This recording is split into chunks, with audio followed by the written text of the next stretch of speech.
right. We do have a lot to talk about today, and you've heard us say over and over again that we are absolutely committed to the security of Israel. So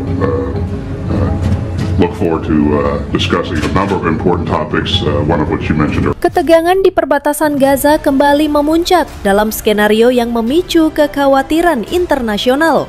Bentrokan sporadis antara pasukan Israel dan kontingen TNI perdamaian yang ditempatkan di beberapa titik penyangga berubah menjadi konfrontasi terbuka ketika Amerika Serikat dikabarkan mengerahkan pasukan tambahan untuk mendukung Israel. Di tengah kabut propaganda dan klaim saling tuduh, warga sipil terjebak di antara garis api dan diplomasi yang kian memanas.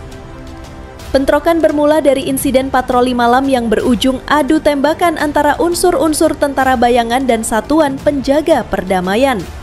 Saksi mata melaporkan suara ledakan dan kolom asap di beberapa pos perbatasan. Laporan cepat memperlihatkan eskalasi taktis yang membuat komandan lokal kehilangan kendali atas situasi yang awalnya dicurigai sebagai provokasi kecil saja. Pengiriman pasukan pengawas dan tim teknik untuk membantu manajemen logistik dan perlindungan instalasi semakin memperkeruh suasana. Menurut laporan-laporan media internasional yang memberitakan pengiriman pasukan AS dalam kapasitas pendukung dan pengawas untuk menjaga gencatan senjata beberapa waktu terakhir, penguatan itu dipandang oleh beberapa pihak sebagai legitimasi militer yang memihak di arena konflik yang sudah sangat sensitif. Beberapa konflik yang sedang kita hadapi sekarang di dunia, ada konflik perang di Gaza, dan ini mencerminkan ketegangan geopolitik yang tentunya berpengaruh kepada negara kita. Perang bisa kapan saja terjadi di negara manapun, termasuk di negara kita. Hal ini menepis pandangan bahwa pertahanan negara bukan hal yang prioritas. Justru sebaliknya, kita harus siap perang karena kita ingin damai. Wilayah perbatasan Gaza menjadi titik perhatian internasional. Fasilitas kemanusiaan yang rentan, koridor bantuan yang terus diganggu, dan insiden-insiden berskala kecil tetapi sering membuat suasana mudah meledak. Upaya internasional membentuk satuan stabilisasi dan pusat koordinasi sipil militer menyebabkan aliansi baru bermunculan, termasuk kehadiran ratusan personel AS yang dikerahkan untuk mendirikan pusat kendali logistik dan keamanan di wilayah perbatasan Israel, bukan masuk ke dalam jalur Gaza sendiri.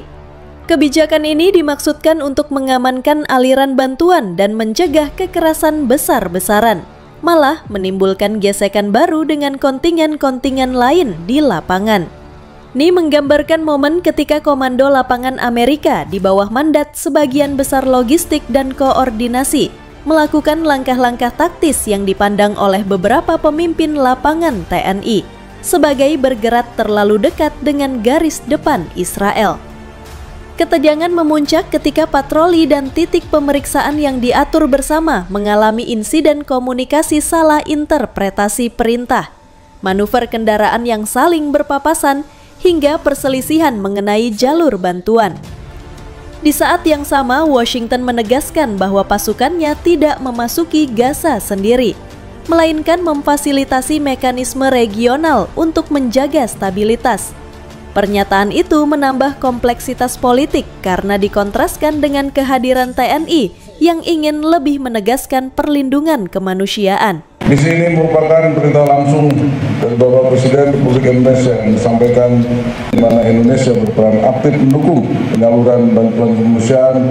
Momentum ini menjadi pengingat bahwa semangat kemerdekaan bukan hanya diwujudkan dalam menjaga kedaulatan bangsa, tapi juga dalam berperan aktif membantu sesama bangsa yang sedang berjuang untuk hidup damai dan merdeka. Sebuah insiden dua kendaraan patroli yang saling mendekat di sebuah koridor sempit menjadi titik kritis. Foto-foto dan rekaman singkat beredar di media sosial, memperlihatkan dua kelompok bersenjata saling bertatapan. Klaim atas siapa yang lebih dulu menodai zona aman berkembang pesat.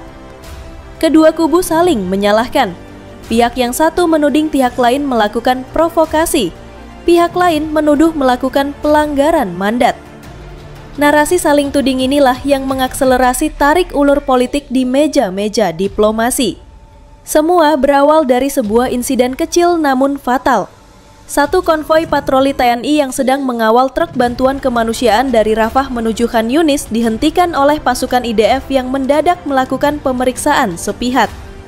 Di tengah ketegangan itu, Washington mengeluarkan pernyataan resmi bahwa pihaknya akan mengirim pasukan tambahan untuk memastikan keamanan sekutu dan jalur bantuan. Tapi di lapangan, semua tahu maksud sesungguhnya. AS ingin memastikan Israel tetap memiliki keunggulan taktis atas kehadiran pasukan perdamaian yang kini mulai mendapat simpati luas dari warga Gaza. Dalam waktu kurang dari seminggu, 3 kapal perang Amerika Serikat berlabuh di Laut Tengah bagian timur. Ribuan marinir dan personel logistik diturunkan. Unit pengintaian satelit serta sistem radar canggih ditempatkan untuk memantau seluruh aktivitas di perbatasan selatan Gaza. Pihak Pentagon berdalih semua itu hanya langkah preventif. Namun para pengamat militer menilai kehadiran AS telah mengubah keseimbangan di kawasan secara drastis. Pernyataannya disambut sorak-sorai di tanah air dan dukungan dari berbagai negara non-blok. Namun di sisi lain, Israel menganggap ucapan itu sebagai bentuk tantangan terbuka.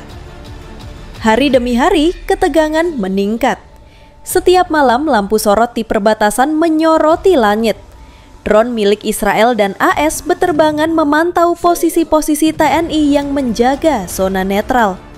Suara mesin mereka menjadi latar suara malam yang tak pernah benar-benar tenang. Kepanikan pun pecah. Pasukan dari kedua sisi segera berlindung. Beberapa peluru melesat ke udara. Dalam waktu 2 menit, seluruh perbatasan berubah jadi medan perang kecil. Drone milik AS yang sedang berpatroli langsung turun rendah, memantau situasi dari atas. Pasukan AS Rekan masih bertahan di pangkalan sementara. Israel masih berjaga dengan peluru di kamar senjata.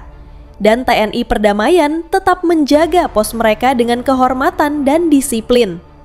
Namun satu hal pasti, perbatasan Gaza kini bukan lagi sekedar garis pemisah antara dua bangsa. Ia telah menjadi simbol benturan dua pandangan dunia, antara kekuatan dan kemanusiaan, antara diplomasi dan dominasi. Dan di tengah kabut asap itu, prajurit-prajurit Indonesia tetap berdiri tegak, menjaga perdamaian yang rapuh dengan hati yang tak gentar.